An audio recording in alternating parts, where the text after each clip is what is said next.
Stirred, Not Safe, Surebet, written by Tibor Holtman.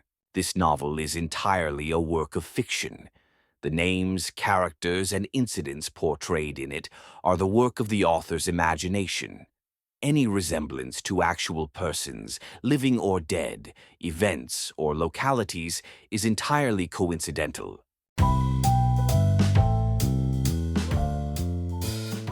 You can tell a lot about someone by how they walk into a bar. This one moved like he was checking stock prices in his head. Hoodie, chapped hands, a little twitch in his right eye. Definitely not here for the cocktails. What can I get you? We've got a house mezcal that'll change your mood, in a good way. Just a beer, nothing stronger. All right, beer it is. Most folks who come in here want to forget something. He looked like someone who remembered too much. No! Must have picked the wrong team, again. Or didn't hedge their bet. You into betting? Used to be. Not the losing kind, though. No one ever says they were. You ever think about how casinos have margins? Margins? I just know the house always wins. Exactly. The house always wins, because the math says so. I've had plenty of guys in here ramble about odds after losing their rent money. But this guy, he wasn't bitter. He was curious, like he solved something. Sounds outside my pay grade, but go on. Maybe I'll make a few bucks listening. I started in high school. My brother came back from a chess tournament and asked, "Is it possible to always win from betting?" I told him, "Only if you bet on all the outcomes." That's when he dropped the first hook. His chess buddy was doing something called arbitrage betting. Let's say Federer's playing Nadal. One site offers 2.1 odds on Federer. Another offers 2.1 on Nadal. You bet 100 euros on each. No matter who wins, you get 210 euros. That's 10 euros profit, risk-free. That simple? On paper, yeah. In practice, hell no. Pre-match odds are stable, too stable. Most of the time, arbitrage barely covers your bets. Live betting, total chaos. Odds shift every second. You can't count and click fast enough. So how'd you do it? I learned to code. Started web scraping odds from different betting sites. Compared them in real time. At first it was slow. My PC crawled just pulling the data. But we made enough to upgrade. I upgraded the whole PC. Just the processor cost more than an entire gaming setup. By the end of the year, we were tracking over 100 matches per second. He said it like he was proud, not of the money, but of the math. Like he solved a puzzle nobody else could.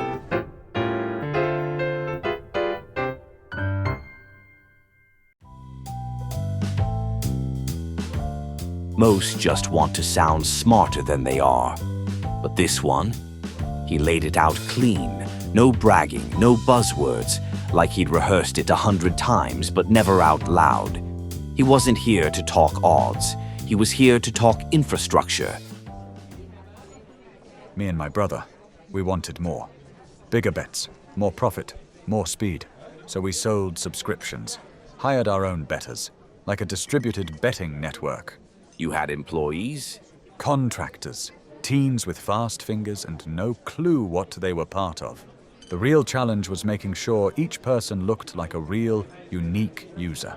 No shared fingerprints. Like browser fingerprinting? Exactly. At first we used free VPNs. Total garbage. Same IP blocks, easily flagged. Then we found the golden loophole. Mobile data. Wait, mobile internet? Yup. Each time you reconnect, your IP changes. Automatically. Random, residential. It's natural behavior. Looks legit. Infinite proxies for the price of a SIM card. That's actually smart. For device security, we used special browsers. No cookies, spoofed agents, rotated everything. Like Tor browser? No.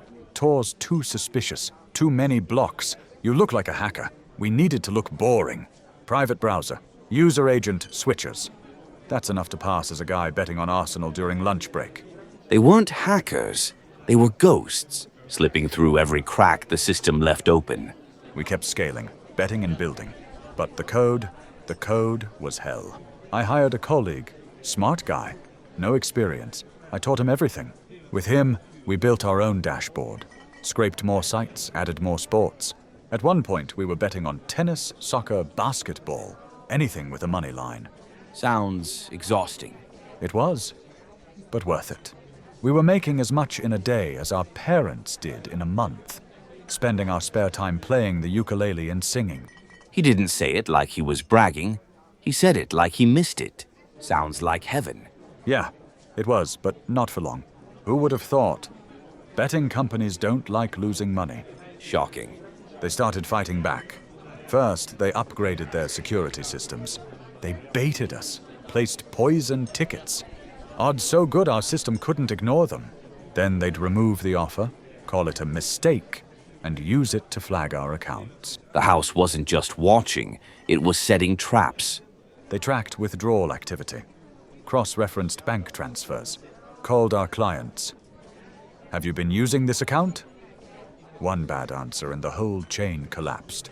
We were decentralized, dozens of bettors. But if one of us slipped, they connected the dots. One account per person, right?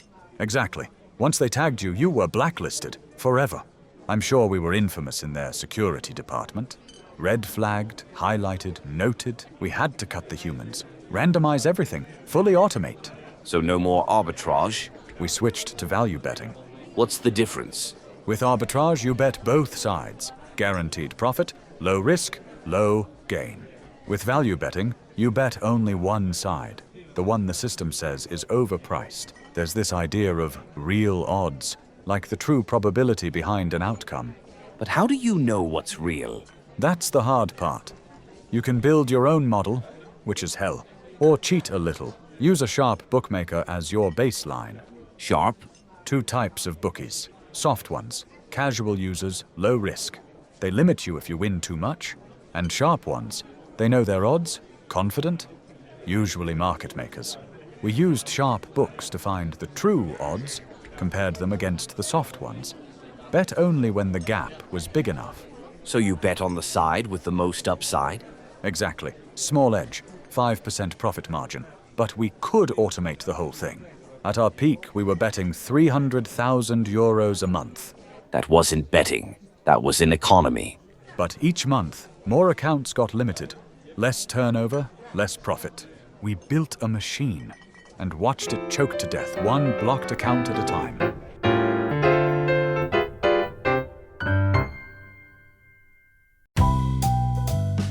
Some stories start loud and crash fast. His didn't.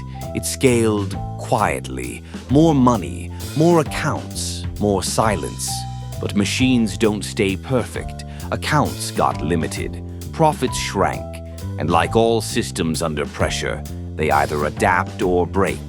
We weren't just blocked. We were choked by the market itself. Something tells me you didn't just stop. Of course not. We needed liquidity. If Europe didn't want our bets, maybe someone else did. We started spreading out. Guys who used our software recommended us. Then their friends. Then their friends. You know how it goes. Guys who know the guys know this. That's how all bad ideas scale. We landed in Asia. No need to specify. Flew out there with just a laptop and our IT guy on speed dial. They invited us for a meeting. Somewhere near the hotel. Fancy restaurant. Private back room. We were told to wait. How long? 5 hours. Welcome to negotiations. They finally showed. Sat down like nothing happened. Didn't ask questions, just said, "Show us." And you did? Right there, on the dining table, laptop open, with 5 strangers breathing over my shoulder. Tense? Not as tense as them. They said nothing, just stared, then left. That's it? Back in the hotel, we thought we blew it. But one of our guy, he just laughed. Why? Said the less they act interested, the more they actually want it. Classic misdirection. The best buyers never look hungry. We spent the next few days negotiating terms. We were so sure we were winning. In hindsight, they played us like amateurs. You still got the deal? Sort of. They invited us out again. Late night, said they wanted to celebrate. Let me guess. Karaoke? Not exactly. They took us to this club. Private rooms, no menus. A lust house. Exactly. Apparently, that's how they seal partnerships. No signatures. In the end, it took months to replicate the system. New bookies, new markets, new regulations. But we pulled it off. Got all the necessary accounts, started betting small, cautious. Let me guess. They started blocking you again. Actually, it got even better. Everything was going well. Too well. We were making solid turnover. Accounts came in weekly. Problems? Rare. But if something popped up, both sides fixed it. Fast. After the first full month, we were supposed to split profits. But something didn't add up. We were in profit, no doubt. But the account balances were too high. Higher than anything our system had predicted. Bug in the code? That's what we thought. Maybe our ticket scanner missed something. We double-checked the logs. But we were still in the green, so we split profits and moved on. Chalked it up to a glitch. Second month, same story. Except this time, our coders were confident. No bugs, system was clean. I told them to pull full account histories before the weekly swaps, just in case. That's when we found it. A few accounts had placed multi-ticket bets, complex combinations. Not ours, our software couldn't do it. And those tickets, they won. So someone else was using the accounts? That's what it looked like. We'd seen it before, with our internal guys. Accounts shared with their original owners. People logging in, messing things up. Typical gambler behavior. Get bored, bet behind your back, ruin the margin. We contacted our partners, told them to tighten access. One person per account, or the whole system's at risk. They agreed, said they'd re-verify every new account. Next month, no issues. Everything ran smooth. They were happy. We were happy. Even got invited back to discuss scaling the system. We postponed the trip, had some local work to wrap up. In the meantime, we ran into the guy who first recommended them. He warned us, said they screwed him, told us to be careful. Did you believe him? Not really. Our experience was solid.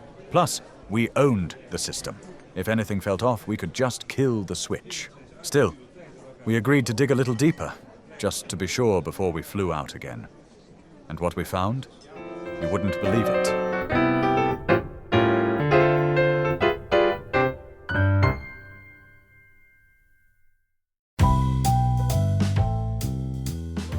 He made it sound like a victory lap. New markets, local partners, good money. But in this line of work, smooth usually means you missed something. We started digging, harder than usual. China's Great Firewall blocks most of the traffic. But we had one proxy left, used for betting. And then it hit us. A report out of the same region. A ring of guys caught bribing matches. All 1v1 sports, low visibility, high liquidity. Bribed the favorite to lose. Clean, simple, untraceable. They caught a few of them. But based on the money involved, those guys were small fish. What did you do? I checked our logs, and there it was. Same pattern, same matches, same timing. All the bets we didn't place? Probably fixed. They used our network. Slipped the real play inside a flood of mug bets. Disguised signal in a sea of noise. The authorities were already watching. And guess who looked like the architect? We killed everything. Pulled the plug mid-operation. No warning, no explanation. They were furious. Called, messaged, threatened. Fuck them. We wiped it all. Software, logs, even the messages. No point continuing. Risk was too high, profit too small. And trust? Gone. So we hibernated. Didn't save much, no safety net in this game. Eventually, we moved on. Right now, I work for an online crypto casino. I flag good bettors, let the losers burn through their tokens. And somehow, that's totally legal. He left without a goodbye. Didn't even ask for the bill. Left exactly what he owed, plus a little extra for me. Just nodded and walked out, like someone who already knew the odds of being seen again.